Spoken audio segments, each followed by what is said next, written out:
E aí, meu povo, tudo certinho com vocês aí? Muito obrigado pela companhia em mais um Cast FC. Aproveitando para te pedir aí para se inscrever aqui no nosso canal, deixar o teu joinha, teu like, ativar aí as notificações. Enfim, estamos aqui fazendo conteúdo para todos vocês aí acompanharem. E também aproveita e divulga, manda aí nos teus grupos de WhatsApp da galera da pelada, da galera que gosta de jogar futebol, da galera que gosta de acompanhar futebol, porque hoje tem mais um bate-papo super legal, super bacana, porque eu tô aqui com um cara, um grande ícone do futebol brasileiro. Que prazer tê-lo aqui, Valeu, César Sampaio. Prazer é meu, Rodrigo. Pô, seja bem-vindo aí, irmão. Muito obrigado, cara. Pô, aí assim, a gente até demorou pra bater as agendas, né? Porque o César tava em compromissos com a seleção. Há um ano já que a gente vem tentando, mas chegou a hora, né, César? Cara, promessa a gente tem que cumprir, né? Demorou um pouquinho, mas chegou o dia. Bom recebê-los aqui, vamos estar interagindo e esperamos que a gente tenha um conteúdo aí para responder as suas curiosidades, dúvidas e vamos embora, vamos nessa. Vamos nessa, então. Vamos começar por essa última parte agora, né? Que foi a seleção, a experiência com o Tite. Sim. Você foi convocado, vamos dizer assim. No final de 2019, participou desse ciclo para a Copa do Mundo agora do Catar. Sim. Como é que foi essa experiência? Como é que foi esse ciclo da seleção, esse trabalho com o Tite? Cara, foi fantástico, assim, não só o Tite, né, mas a comissão toda, eles já estão juntos aproximadamente 20 anos, né, o núcleo duro que chamam ali, né. Qual é o núcleo duro? O Fábio Marcedigian, que foi preparador físico do Corinthians, do Inter, né, do Grêmio, já Flamengo. O Kleber Xavier, né, o Matheus, que é filho do Tite, já está junto a esse tempão. Tem mais os analistas, né, o Bruno e o Tomás, o Guilherme Passo, que é o fisiologista. E no lugar que eu entro no lugar do Silvinho. O Silvinho era membro dessa comissão também, né? Sim. Quando ele sai para ir para o Lyon. Bom, já vou adiantar aqui. Fica à vontade. Eu trabalhei muito tempo na área de gestão e sempre fazia cursos porque eu entendia que um gestor deveria saber um pouco mais do funcionamento, né? Na grande maioria das vezes, como gestor, os clubes deixam uma responsabilidade grande de investimento nas mãos dos gestores e eu fiz alguns cursos. Fiz de análise de desempenho, marketing esportivo, e aí fui para treinador. Já tinha feito os cursos de gestão, né? Fiz uma faculdade de administração com especialização em gestão esportiva. E aí, nesse um dos cursos, né, fazendo as licenças da CBF, eu coincidi com o Tite. E aí, na época, tinha um cargo que era auxiliar pontual, né? Criado ainda pelo Gilmar, na época do Dunga. Então, pontualmente, alguns ex-atletas iam para amistosos ou jogos específicos. E aí fui uma vez, fui a segunda vez, aí fui efetivado, né, em 2000, né, começa em 2019, em 2020 eu sou efetivado, aí a gente participa aí dessa preparação da Copa América de 19, depois para a preparação das eliminatórias para o Mundial e, consequentemente, do Mundial. E como é que foi assim? É muito difícil, né, se chegar a um número de jogadores para disputar uma Copa do Mundo. Porque o Brasil é cheio de talentos, né? Sim. O brasileiro nasce sonhando em jogar futebol. Então o Brasil é um país continental. Imagine quantos atletas. Cara, é uma missão difícil, né? Cara, foi um trabalho, assim, eu considero o trabalho mais complexo e mais completo em termos de preparação para uma competição dos que eu já vi. É lógico que com esse avanço tecnológico, a gente acaba sempre sendo beneficiado, né? Então, hoje em dia, todo mundo sabe tudo de todo mundo, mas foi bem legal, cara. Foi bem, assim, prazeroso em termos de engajamento, né? A gente, bom, como eu falei, eu fui para amistosos depois da Copa América e na Copa América ali a perda da Copa América no Brasil já começa um engajamento aí de preparação para o Mundial. Então a gente faz umas eliminatórias assim, né, classifica antecipadamente e com números 86%, 84%, 86% de aproveitamento. Então números bons.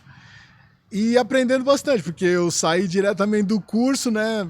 Assim, nunca tinha trabalhado como treinador, nem auxiliar, e sim como gestor, e aí saio diretamente do curso para a seleção. Um desafio grande, mas os caras me abraçaram, né? Muito bem, não só os da comissão como os atletas. E fizemos um ciclo assim, infelizmente não batemos a meta, né? Na profissão nossa, quando ganha tá tudo certo, quando perde tá tudo errado.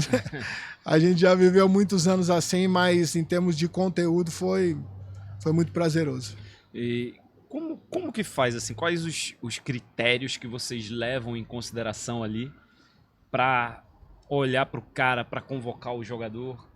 Sistema de jogo que o técnico quer usar, claro que talento individual, a parte tática. E se você viu muitos jogos por aí pelo mundo, cara, de jogadores? A gente presencialmente? Presencialmente, né? O Tite muito exigente, ele sempre diz que a informação qualificada, né, ela faz muita diferença na tomada de decisão. É legal também a integração dele com a gente, né? E a gente... Bom, até explicar um pouco do que eu fazia. Nós geríamos aproximadamente um grupo entre 8 e 12 atletas, cada auxiliar técnico e cada analista de desempenho. E fazíamos relatórios, por exemplo, final de semana, ou ia em loco, ou a gente via os jogos via plataforma, né, que estava disponível. E fazíamos os relatórios, e esses relatórios que serviam de instrumento de trabalho nosso semanalmente. A gente despachava na CBF diariamente, das 10 às 19. E aí víamos, né? Sim, como você falou, modelo de jogo, perfil de atleta, o momento do atleta, histórico, né? Assim. Tudo isso era muito analisado bom, e tudo isso nós jogávamos na mesa, tomada de decisão, todo mundo tinha opinião, mas quem batia o martelo era o Tite, né? Mas foi um trabalho... Bom, a gente rodou o mundo... analisando os atletas na realidade deles, porque na seleção a gente tem pouco tempo de treinamento, né? Então não dá para você pedir para o cara ou montar alguma coisa fora do que o cara vem fazendo, do que o atleta vem fazendo, porque não tem tempo de adaptação, né? Entendi. E a grande maioria das vezes eles chegam vindo com fuso horário, né? Se o jogo é aqui no Brasil e assim... não podem nos primeiros dias dar uma carga de trabalho muito alta, então é muito com imagem, a gente vê contra quem vai jogar, recorta imagens, e aí tem muitas discussões internas até passar para os atletas. Foi um trabalho assim muito legal e em termos de conteúdo também, assim, o mais incrível assim que eu tive a oportunidade de participar. Quer dizer que cada um ficava com um grupo para observar, de 8 a 12. Então, de 8 a 12. Eram quantos jogadores monitorados? Mais de 100, 100 então? 100 e pouco, Pô, é muita gente, né, velho? Muita gente. Né? Cara, a gente... E esses cruzamentos que é interessante, né? Porque para você conseguir ver o nível da competição, né? Muitas vezes um jogador está indo muito bem numa competição que não tem tanto enfrentamento difícil, né? Entendi. Então essa comparação, mas enfim, o atleta, o bom jogador é bom jogador em qualquer lugar. É verdade. Ele é absoluto, né? E ali foi difícil de escolher porque tinham grandes atletas assim, grandes momentos, mas a gente entende aí, lógico que toda a convocação desde minha época de torcedor, né, jogador e agora, né, de gestor e agora como um treinador, um auxiliar, a gente sabe que cada um tem a sua lista. E mais não vai agradar a todos, mas a gente entendeu aí que fizemos boas escolhas. Deixa eu te perguntar, existia uma expectativa, né, da gente lá do Recife, do Nordeste, em cima de Joelinton. Ele chegou a ser observado? Tava na lista o nome dele, não? Tava na lista. Um jogador assim, que cresceu muito, né, no fechamento de janela, podemos dizer assim, né, para a convocação para a Copa. É um jogador que eu conheci o Joelinton mais como um atacante, né, um jogador um definidor, um cara da última bola, de parede, de aproximação. Ele com uma taxa de trabalho grande ali de construção, né? E também de um articulador no setor de meio campo em posição física, ativo com e sem bola, né? Geralmente o atacante é mais ativo com bola, né? Sim. E ele no Newcastle, putz, sim, cresceu bastante, enfim, a gente observou, sim. O espaço era difícil, mas ele estava na lista nossa. E até a mudança de posição dele, Sim. né? Porque ele começou a sair do ataque para jogar ali de segundo volante, não sei, no Sim. meio, né? Esses atletas assim, bom, tem vantagem e desvantagem. A vantagem é que tem mais tempo e espaço, né? Um cara que joga de 9 ali, geralmente ele tá preso na posição. Tá na gaiola, né? Ali no meio campo, quanto mais para trás você vem, mais tempo e espaço tem. A desvantagem é as ações defensivas, né? Porque ali é tudo calculado, né? Qualquer erro de posicionamento ou até de tomada de decisão, você compromete a sua defesa inteiramente. Então, com bola, ele fica um articulador, fica um cara livre, né? Sem bola, ele tem que ocupar espaços estratégicos assim, e ele não é tão leve, né? Uhum. Isso que eu pensei. É um cara grande, pesado, mas ele tá aprovado. Assim, dentro de todos esses critérios aí, vem cumprindo muito bem a missão. Não foi chamado porque a concorrência era muito forte no setor. Bom, e assim, eu acho que a única crítica que se teve a essa seleção foi o nome do Daniel Alves. Sim. Por que se chegou ao nome do Daniel para ir para a Copa? Cara, o Daniel é um atleta que... Bom, ele era um da minha lista, né? Desses 8 a 12. Observado diretamente por você. Uma pessoa sim.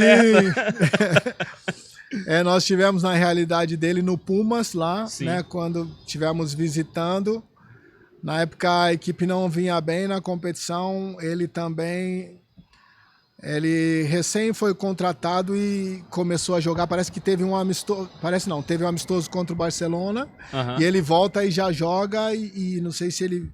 Não foi Covid, acho que foi influenza, alguma outra enfermidade ele perdeu muito peso, né? Ele já não é tão forte assim. Sim. Isso comprometeu bastante o início dele no Pumas. A gente fica com dúvidas, né? Se convoca ou não. Né? Bom, a gente entende o Daniel como um grande líder, os números dele como atleta falam por si só, sim.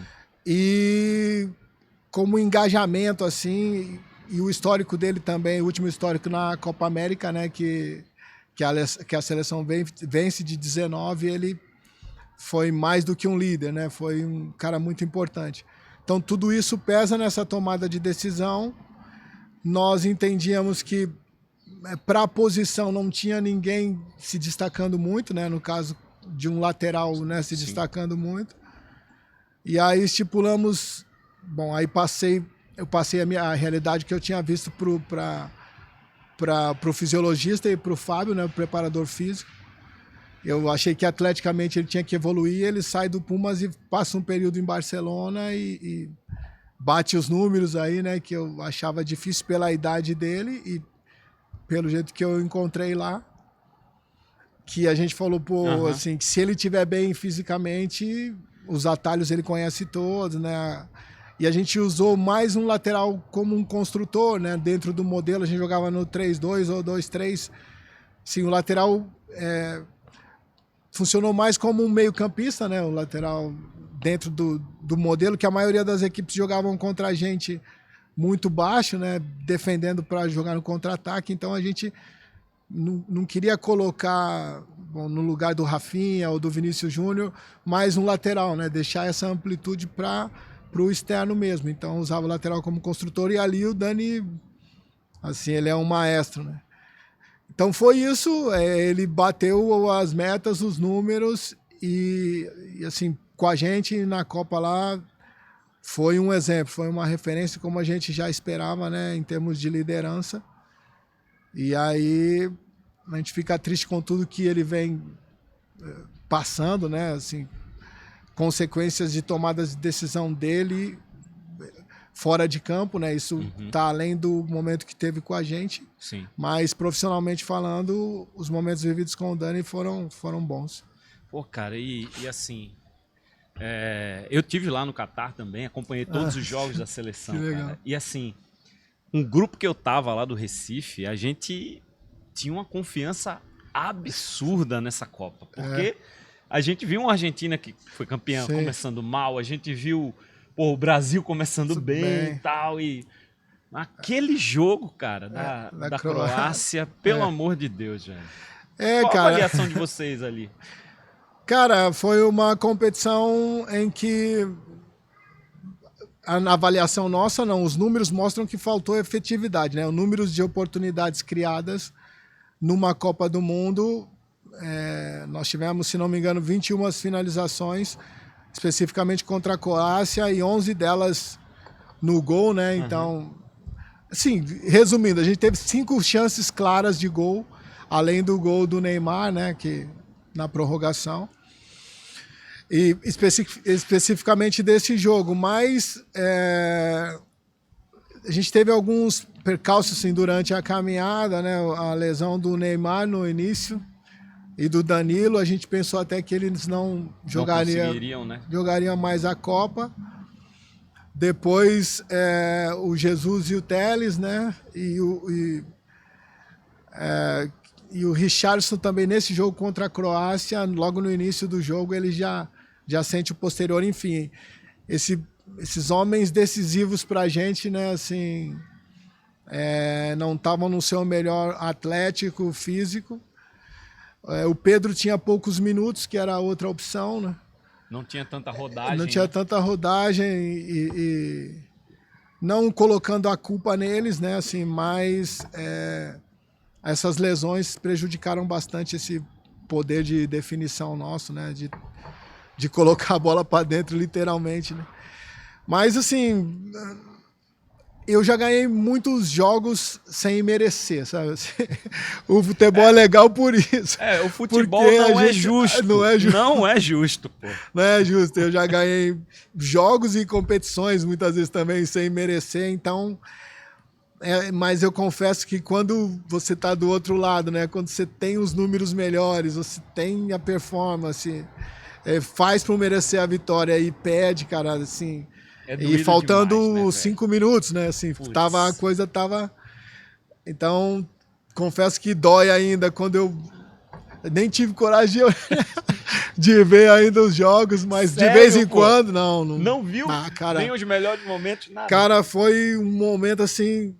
Eu parabenizo assim a CBF por todas as condições que nos deram, sabe? A gente visitou os caras presencialmente na realidade deles, todos os scouting assim nosso era com o feeling do atleta mesmo, então a gente não pode reclamar de nada assim de condições, e foi uma derrota que tá ainda amargando assim, quando a gente fala e lembra o quanto que nós queríamos, né?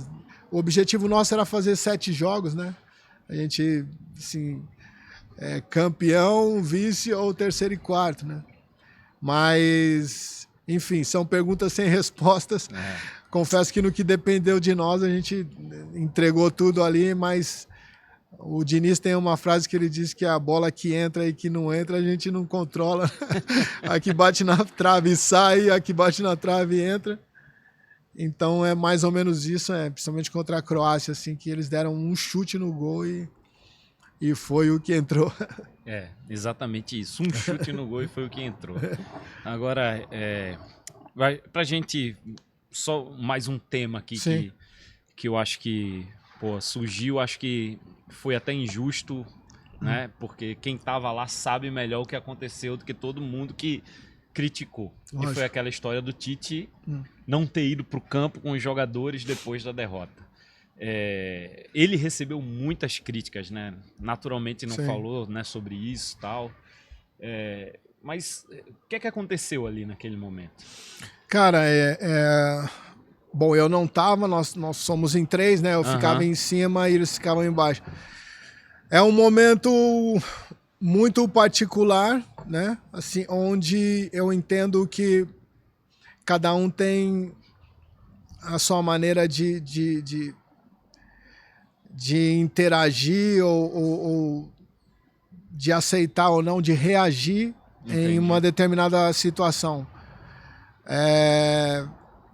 Não perguntei especificamente para ele sobre isso, mas o clima no vestiário foi horrível, né? Assim, todos nós muito abatidos, então entendo que ele estava até um pouco mais decepcionado, né? Porque ele já tinha anunciado que ganhando ou não a Copa sairia então estava igual ou até mais que os atletas. Então, né, nesse momento, eu não sei se ele tinha condições emocionais para consolar alguém, né? Isso, conhecendo o Tite e convivendo com ele diariamente, eu sei o quanto ele é humano, o quanto ele é um líder, um pai mesmo, né? Para muitos atletas ali, em diferentes situações, ele funcionou não só como um treinador, mas como um pai. Para mim também, muitos conselhos. Então, eu sei o quanto eu saí fortalecido assim, como homem, como ser humano, desse convívio.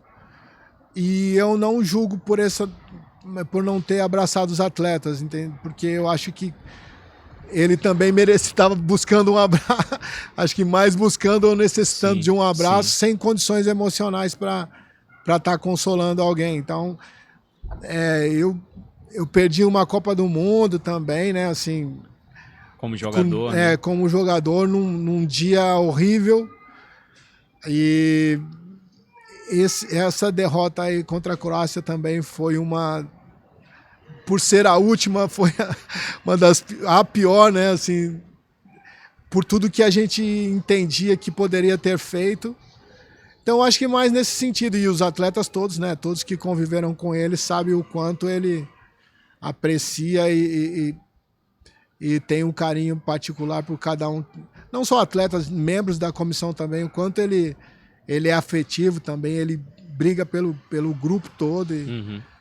Então, assim, externamente, eu sei que pode até ter parecido algo frágil, né, de um líder, mas, assim, do lado humano eu acho legal, assim, quando você mostra assim, cara, eu também não sou super-homem, sabe? Eu também não tenho... Porque a gente é ser humano. Às vezes você tem um cara como um deus, e aí você vê que o cara... também fica triste, o cara também tem conta para pagar, o cara também briga com a esposa, com as famílias, os boletos atrasados. Você fala, caramba, esse cara é assim. Então, é mais dos dois lados, né? Assim, eu não falei diretamente com o Tite, mas o convívio que eu tive com ele, né, esses 4 anos, eu tenho toda a segurança de dizer que ele continua sendo um grande líder e as equipes que ele lidera entendem isso bem. Você pretende continuar essa caminhada com ele? Já conversaram? Ele deve retomar em breve, né? A função de treinador, né? Sim, ele pediu, ele até disse, né, que ia dar um tempo para a família, né?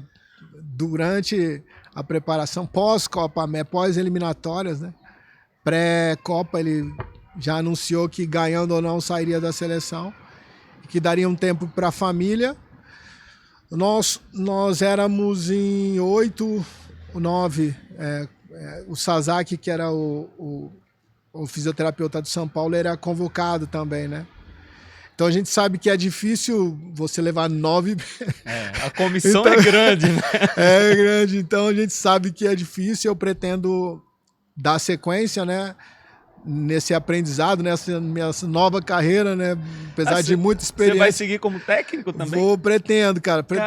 Vou sim, gostei da coisa, mas acho que posso melhorar, tenho que melhorar para o que eu espero de um treinador, né? Assim, como fui capitão durante muitos anos nas equipes, então eu acho que eu tenho margem para evolução e vou continuar meus estudos, né? Se ele me chamar, beleza, vamos embora. Mas a gente sabe que é difícil, senão eu vou continuar os estudos para ir num futuro próximo aí estar assumindo um clube. Pô, que legal, cara, que legal. Bacana, né? Porque você já foi executivo de futebol, já foi a mesma função no Palmeiras, sim, diretor, né? Já foi presidente do clube, do comercial, né? Do comercial, assim... Tudo começou lá no Guaratinguetá com o Rivaldo, até com o conterrâneo de você. O Rivaldo. A gente tinha um projeto social e aí Vou contar só uma história assim também. Fica à vontade.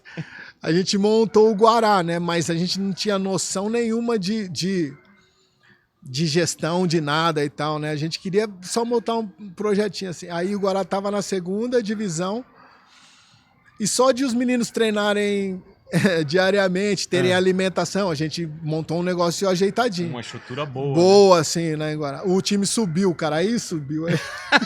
Aí você... Aí as torcidas... E agora, velho? Torcida, queremos jogador, não sei o que. Eu falei, ai. Então... E aí, cara, quando subiu, nós não estávamos preparados, nós queríamos um negócio pequeno mesmo. O Rivaldo, como eu, nós tivemos... o futebol que foi a solução para as nossas vidas, né? Ele lá em Recife e eu aqui em São Paulo, na periferia, assim. Então a gente conseguiu mudar as nossas vidas, os nossos familiares e queríamos estender a mão para esses meninos. Só que deu muito certo na primeira. Logo de cara, E aí a gente teve que pagar para sair. Pagar alto para sair. Eu falei, cara, o negócio é sério. Aí que eu começo a estudar, né? Que com acesso a gente foi para o Figueirense também. Depois, né? Uma cogestão do Zé Carlos. E trabalhamos como cogestores para sair do Guará. E aí que eu começo essa empreitada aí fora de campo, né? Fiz os cursos e fui para o Rio Claro, trabalhei no Joinville, trabalhei no Taboão da Serra, antes de Guará, Figueirense, depois Palmeiras, né? Assim, essa foi minha escadinha aí. Então, já trabalhei nessa área de gestão de clubes em todos os setores. Menos no campo, porque, né, a maioria dos atletas saem, né, e já iniciam direto no campo. Eu fui nessas áreas paralelas, assim, mas tão importantes quanto esse cargo, né, de treinador, de técnico, e agora me aperfeiçoando aí na nova função. Pô, que bacana, cara. Pô, sucesso. É uma história. Não, mas vai continuar a história agora vitoriosa, né? Assim como foi de jogador, porque... Pô, amém. Amém. Porque, pô, você foi capitão, você tem perfil, você tem liderança, né? Pô, é como você disse, você estudou, se preparou para isso. Cara, mas ter oportunidade, né? Eu entendo que a gente tem... Eu conversei muito com o Alex, né? Assim, agora, recentemente. A gente até entrevistou ele também. Entrevistou também, né? Entrevistamos então, Alex. cara, esse cara é um cara fantástico. Ele é tremendo. E o Alex, nós trabalhamos junto na ESPN, ele e o Djalma, né? Sim. E depois que eu fui para que eu fiz os cursos lá, e eu tive que sair da ESPN quando eu fui efetivado na comissão técnica, na seleção, eu saí. E aí a gente interagiu bastante. Eu sempre falei para ele, Alex, é legal você pegar uma categoria de base, porque a cobrança que o público vai ter, você como treinador, eles vão querer que você seja um treinador e que tenha resultados como você teve como jogador, né? Então, prepare-se bem, né? Pô, teste todas as suas ideias, né? Num nível intermediário para assumir um clube. E fico feliz que ele fez esse período todo fez os cursos da CBF, foi para a base de São Paulo e hoje está no Avaí, né? Assim, então, esse caminho que eu estou pensando, uma indicação que eu fiz, né? Uma dica que eu dei para ele, agora eu estou seguindo a minha dica. Boa.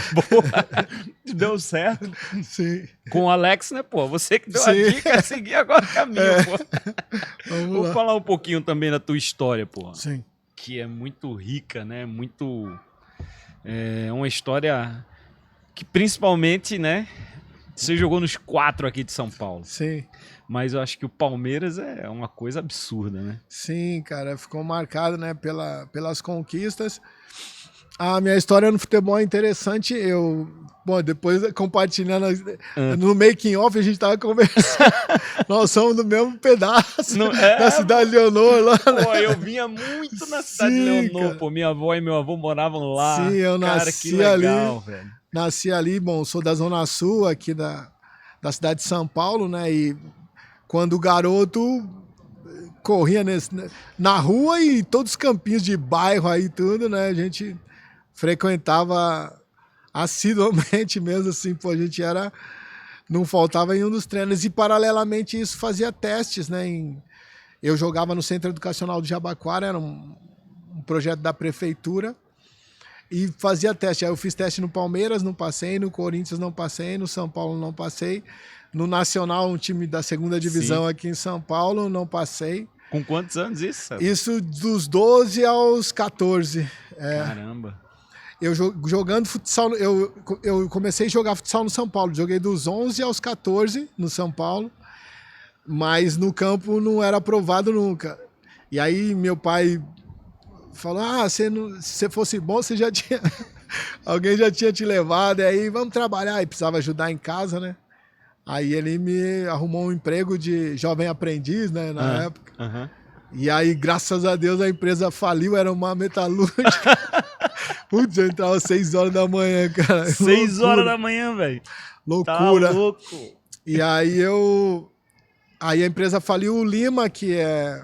Bom, da época do Pelé, hoje é um diretor da base do Santos, que era o coordenador desse projeto social no Jabaquara. Ele me leva para Santos. E aí meu pai falou, essa é a última chance e tal, né? E, ele te viu jogando futsal, né? O Antônio Lima, né? Não, ele viu no campo, que eu jogava no futsal no São Paulo e no terrão lá, final de semana. Final de semana tinha o terrão. E foi até engraçado que, bom, eu sou aprovado no Santos, o primeiro ano não tinha espaço na concentração em Santos. Então eu morava em São Paulo e treinava em Santos. Eu levantava 6 horas, pegava o metrô, pegava o ônibus, ia para Santos 3 vezes por semana. E achava que a empresa de metalurgia era ruim, né? Não, mas aí para jogar bola... Aí não tinha tempo ruim. Aí faz tudo. Eu não queria trabalhar. E aí... Bom, e o São Paulo me dava uma ajuda de custo. Então, o primeiro ano meu no Santos... O São Paulo que pagou, foi porque meus pais não tinham condições de pagar a passagem. Né? O dinheiro ia todo na passagem também. Né? E tinha uns diretores lá que me davam uns lanches, os negócios. Então eu treinava, voltava e ia para a escola aqui em São Paulo, lá no Javaquara, lá na Cidade Leonor. E aí voltava da escola e ia para o futsal à noite. 3 vezes por semana. Meu primeiro ano foi isso. Mas quando você tá correndo atrás do seu sonho, cara. E nessa idade também, então. Você era tirar onda. E aí começo no Santos, aí venho pro Palmeiras, né? Saio pro Japão, volto pro Palmeiras, aí vou pra Corunha, veio pro Corinthians, Japão de novo e São Paulo. Foi esse zigue-zague aí, né? Nos 4 aqui. Pô, assim, né? Eu falei logo do Palmeiras, né? Naturalmente, você explicou a história aí. Sim. Mas, pô, quando você chegou no Palmeiras, né? Que você saiu do Santos, você já estava jogando muito no Santos, né? Já estava se destacando e tal. Sim. E o Palmeiras montou um time, meu amigo. Foi. Que, pelo amor de Deus. Foi a chegada da Parmalat, né? Sim. O Palmeiras estava um período sem títulos, né? 16 anos sem títulos. Ia pro 17º em 93, né? Eu chego em 91, 92 começam os investimentos e em 93 monto uma máquina que dura aí uma década, né? Assim, em termos eu tenho 2 passagens, né? A primeira de 91 a 95, né? Com o bicampeonato paulista e brasileiro, e depois volto para a Libertadores, né? Então foram 6 anos e meio de Palmeiras e 12 títulos. Então, caraca, ao todo, assim, entre torneios, Rio-São Paulo, torneios fora do... A Parmalat jogávamos sempre pré-temporada, fazia na Itália. Enfim, então muitas conquistas, né? Então por isso que todo mundo associa meu nome ao Palmeiras e era capitão também, então devido às conquistas, né? Mas começo no Santos e termino no São Paulo. Pô, e assim... Esse título de 93, né, o paulista que quebra esse jejum, sim, é muito significativo, né? Muito. É um título, assim, que bota o Palmeiras de novo na história, na vitrine ali do futebol paulista e do futebol brasileiro, porque o Campeonato Paulista é o maior campeonato estadual do país, né? Cara, e ainda mais nós perdemos o primeiro jogo, né, que o Viola imitou o porco, assim, né? Que ele faz o gol e sai imitando o porco. Cara, foi uma semana horrível, né, de treinamento, assim. Me lembro que alguns torcedores foram lá no CT aqui na Barra Funda. Ixi, e falar Maria. Que time de pipoqueiro, que mais uma vez nadou e vai morrer na praia, não sei o que, né? Foi muito tenso. Depois a A gente foi para Atibaia, né? Que a gente sempre ia. Então eu lembro que o Vanderlei trabalhou bem, sabe? A gente no sentido emocional foi uma semana de poucos treinos e muitas conversas, né? E o Vanderlei é mestre nisso, cara, né, cara? Foi... mas era uma seleção mesmo, né? Pô. Assim, cara, esse Evair, Edmundo e Edilson eram fantásticos. Depois Mazinhozinho, Oséias foi de 99, essa de 93 era... Sim. O Clebão, o Antônio Carlos, Roberto Carlos, o Sérgio, né? O Veloso machucou, depois entrou o Sérgio. O Cláudio, foi um início aí de uma trajetória. de uma década de grandes conquistas, como agora também, né? O Palmeiras vem sendo aí uma referência assim no país pelas conquistas e por ter um pensamento assim, não só pensamento, mas uma entrega, né? Nada aquém do 100%. Você vê que muito dos jogos do Palmeiras, você vê que eles ganham. Sim, a coisa tá difícil, os caras parecem que vão enforcando o adversário, principalmente fisicamente, assim, né? Se as coisas técnica e taticamente não estão dando certo, é um time de uma imposição física interessante. O nosso era mais a técnica, mas são momentos diferentes e de uma camisa muito forte. E quem, assim, 93 e 94, né? Sim. Campeão paulista e brasileiro, e depois repete a dose. Isso.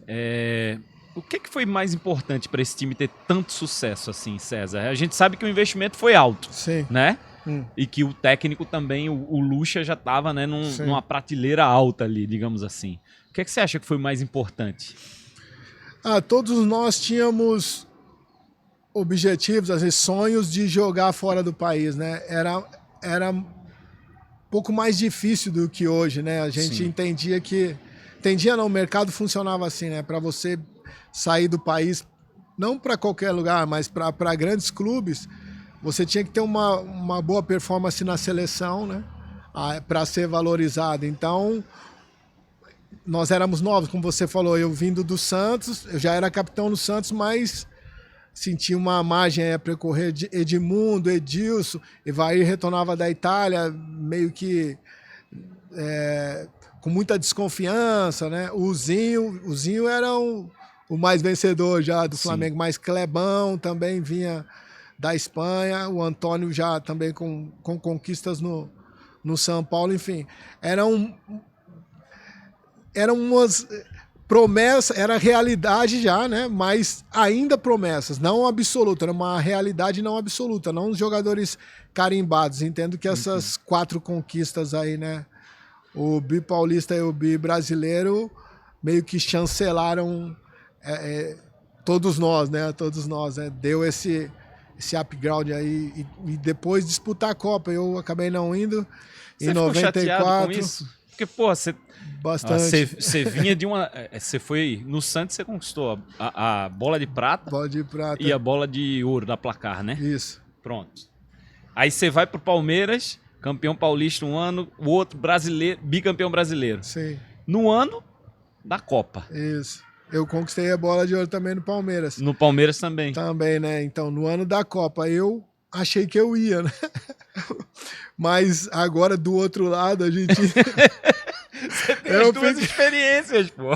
Eu fiquei muito pé da vida. Pô, imagino, por não ter ido, né? Mas agora a gente entende, né? Pensando como atleta, foi o meu melhor momento de carreira mesmo. E em 98, que eu pensei que não ia, né? Porque na época, ir para o Japão era meio que abrir mão da seleção. Poucas...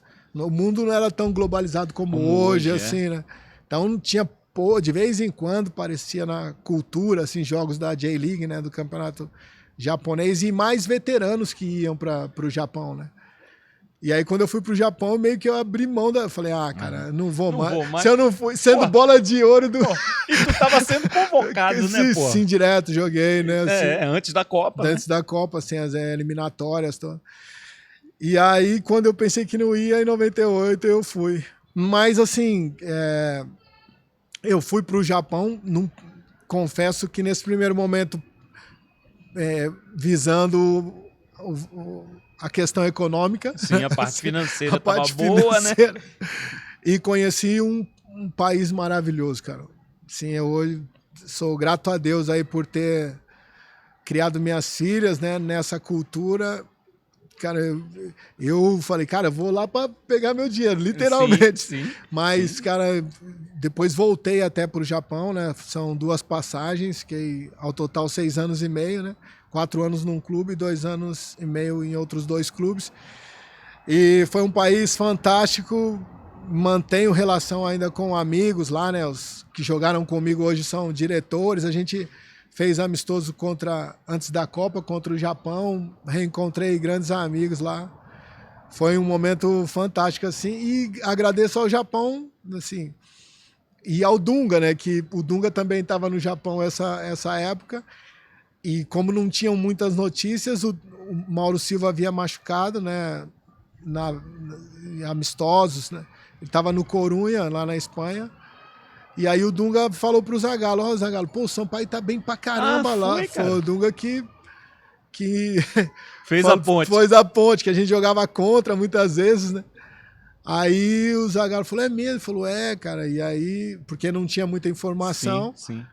Que eu venho pra Copa América, Copa das Confederações, Copa América. Vocês ganharam, inclusive, ganhamos, né? tudo. E aí fico, e depois... me torno titular, né? E aí jogo a Copa. Então, quando eu tava aqui, assim, voltando, né, em 94, que eu tava bola de ouro aqui, que era a lógica de ir. Você vê como as coisas são malucas, né? Quando eu tava literalmente do outro lado do mundo, que ninguém sabia de mim. Aí você foi. Maluco, assim, mas Deus sempre tem planos pra gente. É interessante a gente sempre procurar fazer o nosso melhor, que sempre tem alguém vendo, e mais do que alguém, né? Acredita aí num Deus que é justo, todo-poderoso e onipresente. É isso aí, perfeito. Pô, e que força que o Dunga deu, hein, cara? E geralmente o cara da posição não indica, né? Eu vou perder minha posição, meu espaço ali. Pô, cara, eu vou chamar o cara. Mas eu falei pra ele, sempre, é até legal registrar, porque sempre que posso, né? Eu já falei isso pro Dunga, e falo, né, o quanto eu sou grato a ele pela indicação, né, e por acompanhar, porque eu joguei com o Dunga no Santos um pouco, né, quando eu subo do amador pro profissional, era Dunga, De Leon, Rodolfo, Serginho Chulapa, Zé Sérgio, putz, era time pesado, cara. Eu corria pra esses tudo. Corria pros caras Mendonça, tudo, né? o finado Mendonça, pô, o time era bom, cara, mas valia a pena correr pra esses caras. Sócrates também, pô, joguei com o Sócrates. E aí o Dunga já conhecia minhas origens, né, assim, que era diferente essa época. Os caras, pega lá pra mim, Juvenil, os negócios, né? Hoje em dia os caras estão uma boa, esses caras de hoje não amacia essa chuteira aí pra mim, Juvenil. É. Era tudo assim. Pô, e eu sempre, pô, eu... Mas não. Cara, eu com os boletos tudo atrasados. Eu quero estar aí nesse meio aí, né? Faz o que você mandar, eu faço. E aí depois ele, pô, o Dunga é um grande irmão. Pô, que legal, pô. Perdão que foi longa essa resposta. Não, fica que eu viajei no túnel do tempo aí, cara. Porque as coisas vão vindo à cabeça, né? Tudo que você passou, a pessoa que ajudou, as coisas. Foi. E a vida é isso, né, cara? Cara. A memória tá aí, pô. A história tá escrita. Sim. Ninguém muda. Sim. Véio. Ninguém muda. E a gente... que serve para muitos meninos, né? Assim, que o sonho de qualquer um, né, cara? Enquanto você tá aqui vivo, tem um propósito, cara. Você não tá aqui, ninguém tá fazendo hora extra aqui, né? Se tá aqui, tem que alguma coisa vai acontecer. Mas o que depende de você, né, cara? Deus, muitas vezes, né, a gente joga toda a responsabilidade, assim. Eu, como cristão, né, a gente questiona Deus muitas vezes, mas ele faz a diferença, né? Aquilo que a gente pode fazer, Deus não faz por nós. Então, eu sou grato a Deus porque, assim, do outro lado do mundo, alguém viu que eu estava me esforçando igual eu fazia aqui, né? E aí o caminho abriu. E a Copa de 98 foi, porra, velho. Assim, foi outra Copa que a gente sentiu muito, né? Sim. Porque infelizmente aconteceu tudo aquilo, né, com o Ronaldo. Ronaldo. E a gente poderia ter saído de lá campeão, né? Sim, cara, a gente... nós entendíamos que a Holanda era a melhor seleção, tecnicamente, assim, falando, era a melhor seleção. Quando a gente bate a Holanda nos pênaltis, naquele jogo Sim. dramático, que o Tafarel foi um heróizão, pô, a gente entende, assim, que a França teve dificuldade, né? Ganhou na prorrogação do Paraguai, nos cruzamentos, né? Então, não vou dizer que éramos favoritos, porque os franceses jogavam em casa, mas, assim, o dono da festa era a Holanda, né? Assim, bem dizer, quem tirasse a Holanda, bem tinha dizer, uma probabilidade enorme, né? grande. E aí, mas foi uma tarde e noite, assim, a gente sabe que tem até esse termo, assim, né? É jogo de Copa, é final de Copa do Mundo, né? Quando é alguma coisa decisiva, sim, né? Tudo tem que dar certo, nada pode dar errado. E aquele dia foi um dia pesado, assim, que não teve nem tempo de nós absorvermos, né? Tudo que aconteceu para o momento do jogo, porque foi no dia do jogo o evento e a gente chega no estádio, assim, o Ronaldo tinha ido fazer uma bateria de exames, né? A gente chega no estádio preocupado com a saúde dele e seu Américo Faria vai passando as informações. Fez esse exame, não deu nada. Fez o raio-x, não deu nada. Fez ressonância, não deu nada. Não deu nada, né, assim, do Ronaldo. Que ele teve a convulsão, aí quando a gente foi pro estádio, ele foi pra clínica fazer os exames. E aí depois a gente, beleza, vamos lá e tal. E aí, antes de entrar em campo um pouco para aquecer, o Ronaldo chega e fala, cara, eu quero jogar e tal. E aí a gente não aquece no campo e começa aquela reuniões. Então foi... Você participou dos papos lá também, não? Não participamos porque a reunião foi entre os médicos, a junta médica, a comissão técnica. E o Ronaldo. E o Ronaldo e os diretores, né? Mas a gente participou, quem viu, presenciou, né? Sim. Ele tende a convulsão e depois jogar, né, cara? Você vê o cara ali, né? A gente só se preocupava com bem-estar dele, né? Acontecer alguma coisa. E aí, o Ronaldo marcava o Zidane. Aí você vê como é que é o negócio. Assim, nós treinamos a semana inteira, ele marcava o Zidane, que o Zidane não tinha histórico de gol de cabeça. E o Ronaldo também, só para fazer ação. Aí teve que trocar, que ele não podia assim, evitar choque de cabeça. Aí foi o Leonardo, aí o Zidane fez o gol, aí trocou pelo Dom. Enfim, foi um dia que quanto mais você tentava consertar, as coisas foram piorando.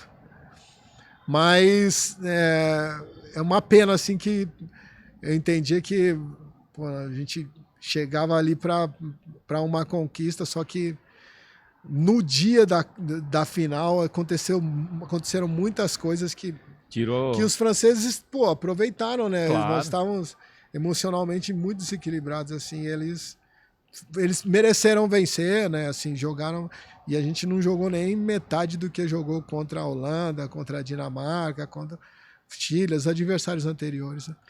E logo na Copa que você jogou e Sim. que você foi bem demais. Você meteu gol, três ou quatro naquela Copa? Três gols na Copa, pô. Fui o vice-artilheiro da seleção. Pois é, cara, foi um ano tudo maluco, assim. Eu fazia 3 gols por ano. A média era essa, né? Minha média era de 3 por ano, cara. E eu nunca tinha feito 2 gols em um jogo. E fez contra o Chile. Assim, foi muita coisa. Primeiro vir do Japão para jogar a Copa. Depois me tornar titular. Depois eu fiz o primeiro gol da Copa, né, na estreia contra a Escócia. Depois fiz 2 contra o Chile. Cara, foi... Assim, eu não posso reclamar, não. Da onde eu tava, né? Pro que aconteceu, cara... Assim, lógico que nós queríamos vencer. Uma Copa não tem preço, né?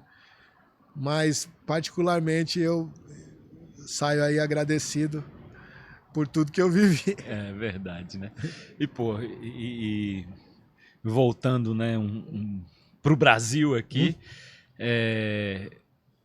Depois, logo em seguida, né, quando naturalmente termina a Copa, passa tudo, vocês vêm, né, com esse timaço aí do Palmeiras e Sim. conquistam uma Libertadores. Sim. Mais um título gigante marcado na história do clube, né? Com outro timaço também, né? Esse cara. time de 99. Sim, cara, a gente...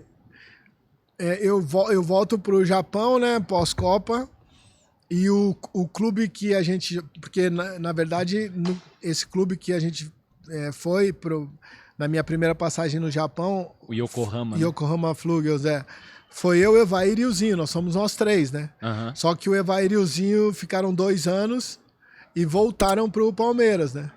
E eu fico lá 4 anos. E esse clube aí tem um problema, lá 95% dos clubes são clube empresas, né? E deu um problema no patrocinador e aí eles encerraram com o clube. Hoje é Yokohama FC, que é a torcida que se juntaram lá e reativaram o clube. Uhum. Mas foi um barato isso, que a gente mantinha contato, né? Assim, até o Filipão tinha trabalhado no Japão também, no time do Dunga, no Júbilo Iwata.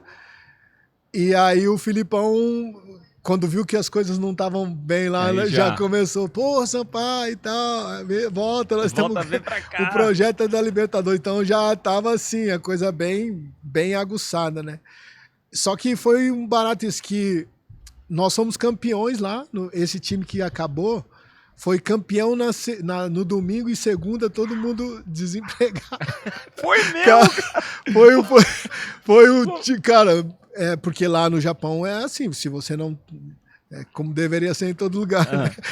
Se você não tem condições você tem que apresentar o orçamento antes de iniciar a competição, né? Tá. Para não desequilibrar, para não ter problema...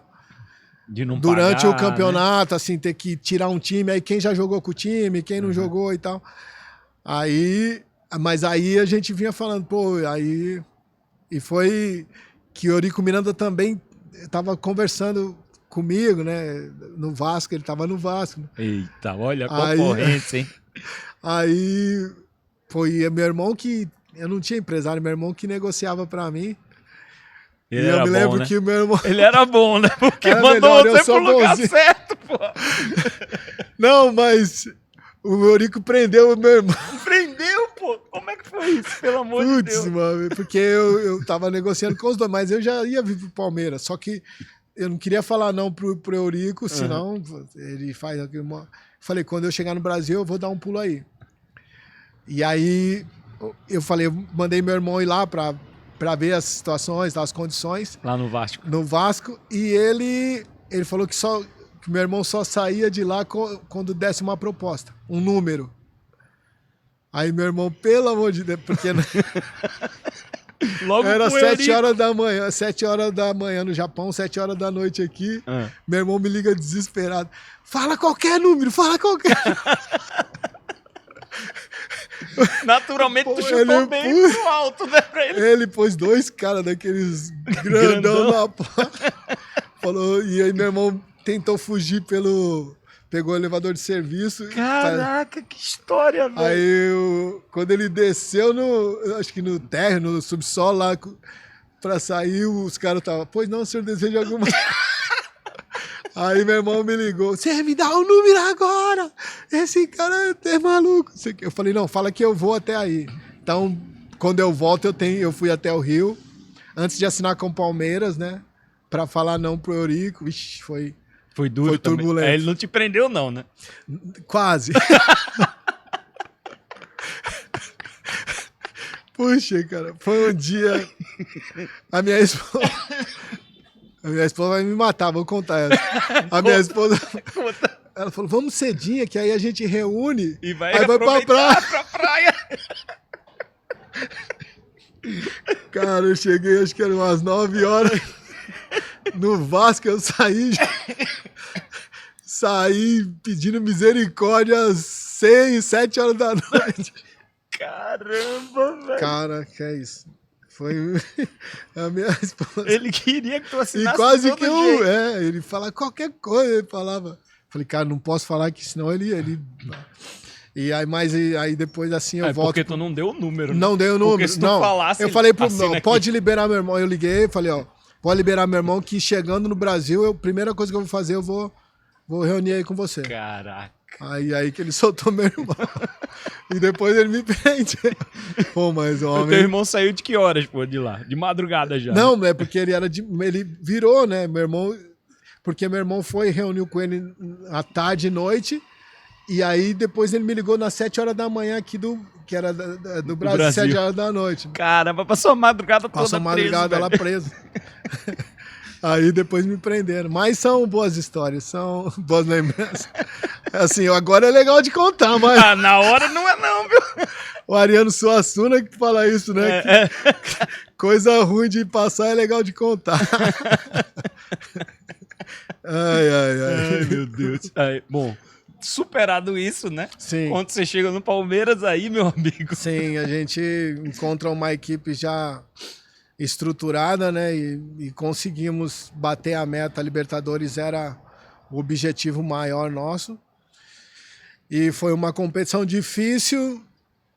Me lembro dos jogos da fase de grupo, né? Contra os paraguaios, a gente muito bem, do chiclete com banana, o Júnior Baiano levou os caras lá e, putz... Aí eu até falei, cara, o Filipão não vai deixar esses caras... O chiclete com banana... foi no treino. Foi no treino. Aí... E deu uma camisa pro Júnior Baiano. Um abadá. O que é aquela... O bloco dele girassol, tipo um girassol, né? Aquela... Aí o Baiano fez o gol, nós ganhamos do Cerro. O Júnior Baiano foi artilheiro da Libertadores. E aí o Filipão pôs a camisa do depois que deu certo. Aí ele disse, eu não vou tirar mais. Agora foi. Mas foi, cara, uma competição. E os jogos do River, né? A gente perde pro River lá. De 1-0 era pra ter sido uns 5. Que aí vira o São Marcos, né? Que ele faz inúmeros, assim, 3 milagres. Fora as bolas, assim, que... possíveis de ser pegas, mas 3 assim, defesas monumentais, aí vira São Marcos, a gente vem pra cá, a gente atropela o River, ganha de 3, que o Alex destruiu, né? Paulo Nunes também, e depois a final, né, as 2 finais e a conquista, pô, foi assim, meio que chancelar toda aquela construção que eu participei do início em 91, né, de uma recuperação, um reposicionamento literalmente assim do Palmeiras, né, que era desfigurado, de não todas as competições, né, nos finais dos anos 90 assim, nem cogitava assim o Palmeiras, né? Depois da entrada da Parmalat vira essa máquina aí de vencer. Depois tem o Paulista, eu não tava, né, que eles fazem 100 gols, que é o Djalminha, Luizão e Miller. Putz, esse ataque foi também... Esse ataque foi... Bom, essa era aí foi muito boa e a gente fez parte de tudo isso lá no início. De onde surgiu essa história de chiclete com banana, pô? O Júnior convidou os caras pra ir lá? Cara, assim, o Júnior Baiano, ele era maluco, ele pegava tinha os baianinhos, tinha o Júnior, o Oséias... O Aguinaldo ia na pilha, o Nenê, um lateral direito, que eles pegavam aqueles baldes, sabe, de fazer gelo, e batia lá, não sei o que, ficava cantando as músicas do Chiclete geral. E aí não sei se tinha algum amigo que gravou e mandou pros caras do Chiclete, ou se o Baiano mesmo mandou, falou que os caras, pô, cara, nós queremos ver um treino. Quando nós fizermos um show em São Paulo, a gente vai dar uma passada aí. Mas eu falei, o Filipão não vai deixar, o Filipão era todo... Pô. Tudo casca grossa, né? Sério, a gente ia na igreja, ia na creche, tudo. Falei, o Chiclete Banana fazer batuque aqui. Vai nada. Aí não vai. Aí o Filipão liberou e tal, os caras, putz, aí foram num treino e aí o Baiano fez o gol ainda. Daí... Completou a história, né? Aí os caras foram no treino, nós ganhamos o jogo com gol de Júnior Baiano, aí os caras liberou o passaporte. Pô, total, velho. Total. Agora diz uma coisa. Em qual dos dois clubes tu foi mais cornetado quando tu jogou? No Corinthians ou no São Paulo, hein? Porque tu tem tem uma história bonita, grande no Santos. Sim. E essa história gigante no Palmeiras. Sim.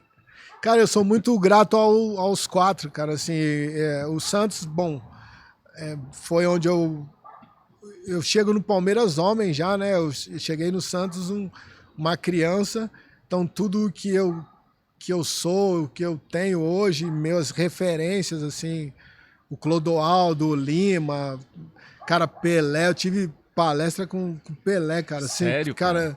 Então são coisas assim que nem imaginava, né, cara? Sabe, do nada eu queria só comprar uma casa pra minha mãe e poder, de repente, você tá com o Pelé falando pra você, não faz isso não, garoto. Eu falei, putz, lógico. Lógico que não. Quem fez isso aí? Cara... Não fui eu, não. Então, eu sou muito grato ao Santos, o Palmeiras às conquistas, o Corinthians, cara, eu tinha operado os 2 tendões em Corunha, né? Bom, as coisas legais que ficam, mas é legal quando você vê que o Vanderlei estava no Corinthians, né? E eu já tinha 32 anos, então, geralmente, na bola, os caras... 32 anos, com 2 tendões operados, os caras falam, isso aí já tá bichado, né? Os caras falam, esquece isso daí, assim, já logo, não vai virar mais. Então, o Corinthians me acolheu no momento mais difícil da minha carreira, que eu não sabia se parava de jogar ou voltava.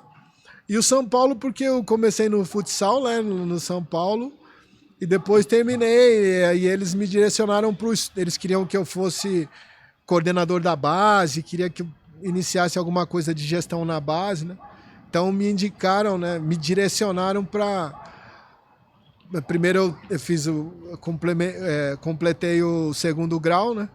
E aí fiz a faculdade de administração com especialização em gestão, direcionado pelo pessoal de São Paulo. Então, cada momento da minha vida, um desses clubes teve uma história marcante e o mais legal é isso, que eu consigo ir nos 4, entendeu? Assim, tem as portas abertas, isso, né? Porque sempre que eu tive, independente assim, de torcer ou ganhar ou perder, sempre eu procurei, até de família mesmo, né? Educação mesmo, procurei fazer o meu melhor e é legal que tenho grandes amigos nos 4 e sempre que dá a gente vai assistir um joguinho, é legal. Pô, que bacana. Que legal, né? Sim, cara. São 4 rivais, né? Mas, pô, você teve nos 4 em momentos diferentes.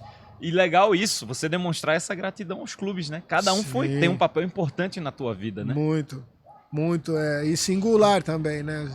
São momentos inesquecíveis e amigos que a gente faz que transcendem, assim, o ganhar ou perder, sabe? Assim, a gente torce pros amigos, né? Claro. Sofre com os amigos e...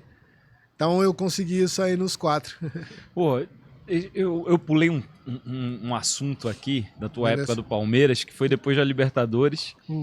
Vocês foram pro Mundial e chegaram na final do Mundial. Sim. Contra o United. Sim. E, pô, aquele jogo também, né, cara, foi muito... Sim. Assim, doído, né? Porque teve uma chance com o Alex e o Marcão na bola do gol, não sei o que aconteceu ali, ele deu o São Marcos, né? Foi. Mas aquele momento ali, ele deu uma adiantada, a bola passou. Foi doído, né, cara?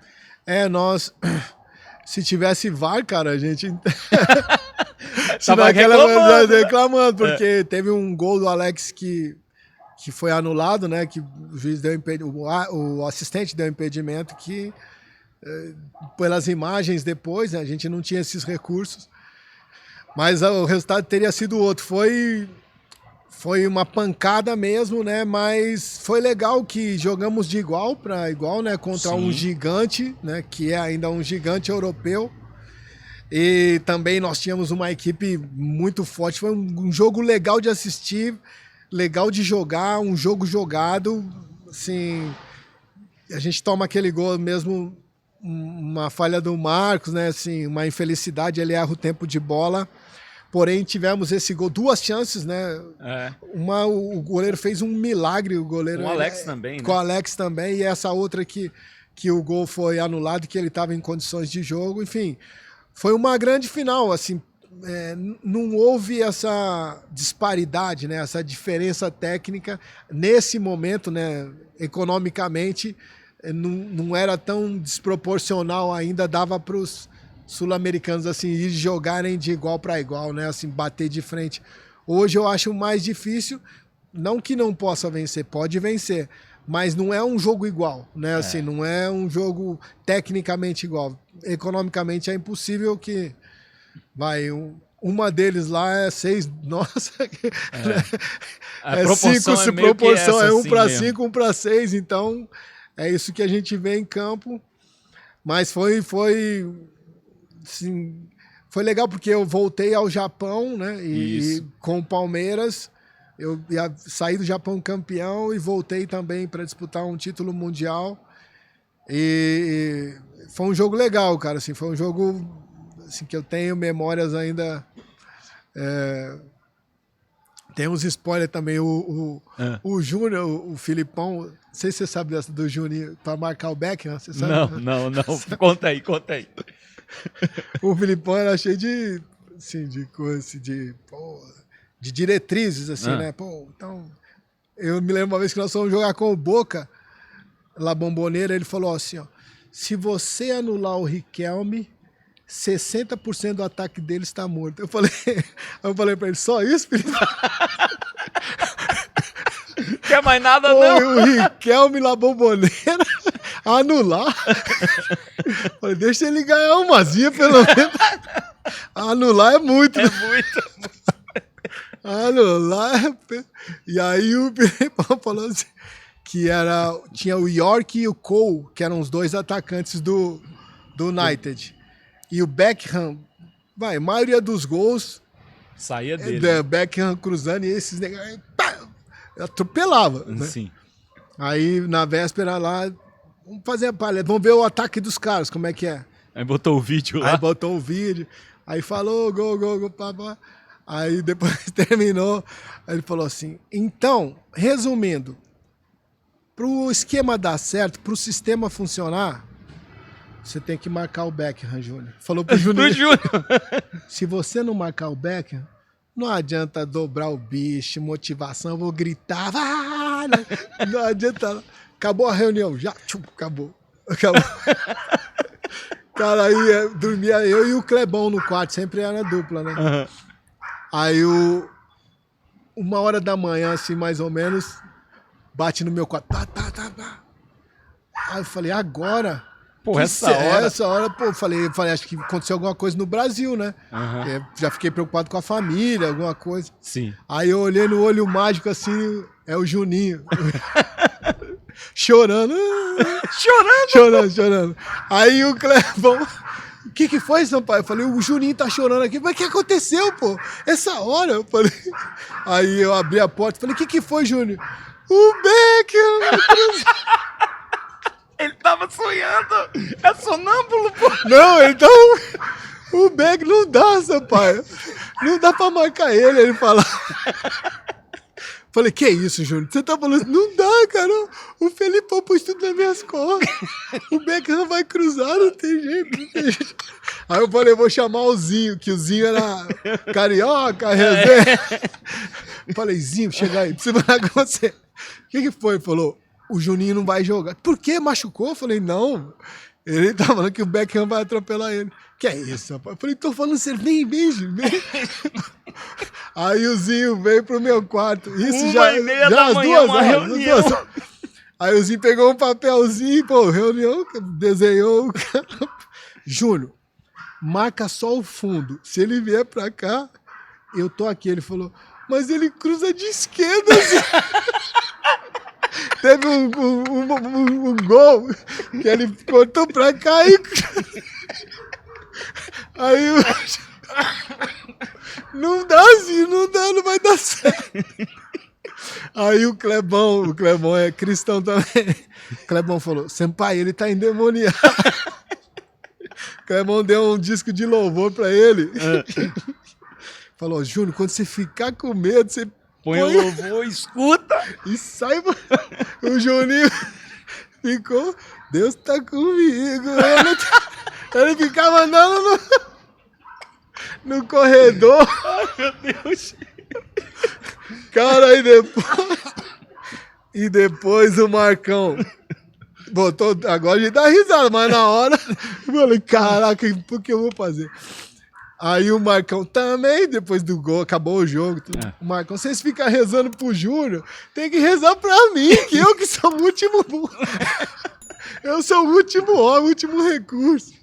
Cara, esse dia foi fogo. Mas e o Júnior arrebentou no jogo. Arrebentou, o Clebão foi bem. Foi bem, né? Deu louvor. Mas essa aí não. Essa é o making off, essa aí não vai. Cara, essa do. Mas então, assim, falando de desafios, né? Muitas vezes, dentro de um jogo, você tem. Eu tive muitas noites igual o Júnior, porque na minha época os 5 marcavam o 10, né? Então. Os 10 tu os marcou. 10 era... Diz aí, uns aí. Além do Riquelme, vai. Putz, cara, Laudrup. Putz. Zidane. Cara, não dá. Rivaldo. Alex. Não dá, cara. Não. Djalma. Impossível, não dá. Aí chegava pro Felipão e dizia assim, ô Filipão, obrigado aí, mas não dá Mas assim, são os desafios da vida, né, cara? Cada um dentro da... Assim, eu sempre gostei de adversidade, assim, sempre... Não é que gostei... Sempre gostei de ser desafiado, né? Sempre... Sim. Quando alguém fala, duvido você fazer... acho que desde criança, desde muito novo mesmo, né? As situações em casa, assim, putz, a gente teve que se reinventar. Então, isso a gente traz para a vida. E até hoje, né? A gente... até hoje a gente gosta de desafios, mas com esse lado... Não levar tudo 100%, né? Você tem que viver também, né? Tem que fazer sentido, tem que se divertir também, porque senão o cara fica maluco. Claro, pô. Qual foi a eliminação mais doída aí, né? A perda do título mais doída? Essa ou a Libertadores pro Boca? Cara, foi essa. Porque essa... Tem 2 termos que a gente usa, domínio e controle, né? Domínio é quando você tem mais posse de bola e consegue transformar essa posse de bola em chances de gol. Né? E controle é quando você não dá chances pro teu adversário, porque é difícil você ficar o jogo inteiro perdendo gol, né? Laica, geralmente é um jogo laica. Então, esse jogo a gente empurrou, né? A Croácia chutou uma bola só no gol, né? Assim, e foi a que entrou, né? Então essa foi mais doída, foi mais injusta, né? Assim. E eu acho que também é a mais recente. Então, não, eu digo do teu tempo de jogador. Nada, final do Boca. Ah, sim. Da Libertadores. Da Libertadores, sim. Ou essa agora que você... Eu disse essa, você achou que era a recente. Ou essa que você contou agora, da final do Mundial de Clubes. Ah, do Mundial? A do Mundial, né? Mais do que... porque nós tínhamos ganho em 99, né? Seria o bi contra o Boca, né? Então, sim. Já tinha saído Evair, tinha saído Clebão, tinha saído Roberto Carlos, que veio o Juninho. Já tinha saído alguns atletas, assim, de 99. Entendeu? Ninguém acreditava que o Palmeiras ia chegar. Era Pena, o Nenê, o Júnior, né? O Argel... É um outro time que chega nessa final contra o Boca, e que seria o bi da Libertadores, né? Então, foi um time que foi mais a trancos e barrancos. A gente também não esperava, mas isso a gente vê, assim, da Croácia mesmo e da própria França, né? Quando você tem uma conquista ou um vice-campeonato anterior e você mantém pilares, assim, na equipe, né? Aí um goleiro, um zagueiro, um meio-campo e um atacante, ou um meio atacante. Essas referências, elas trazem esse recorte junto, sabe? Eles vêm na bagagem. Então, você vê o Palmeiras, né? Eles têm...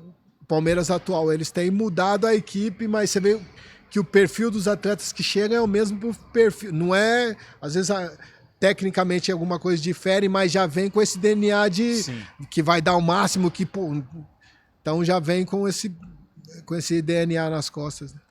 Isso é importante demais, né? Sim. É importante demais. Pô, César Sampaio, que papo massa. Que viajada, hein? Que legal, hein, Que velho? São resenha. muitas histórias, hein, velho? Sim, cara, a bola ela é generosa com a gente e a gente tá nesse mundo aí, eu desportivo, né? Aprendendo bastante e trocando experiências que servem para a vida, né? Fazendo amigos, quando não dá para ajudar, a gente procura não atrapalhar e assim a gente vai levando. Pô, cara, que bacana, que legal. Quem é teu grande parça? Ainda tem hoje no futebol um grande amigo que você construiu? O Clebão. Ele tá morando nos Estados Unidos.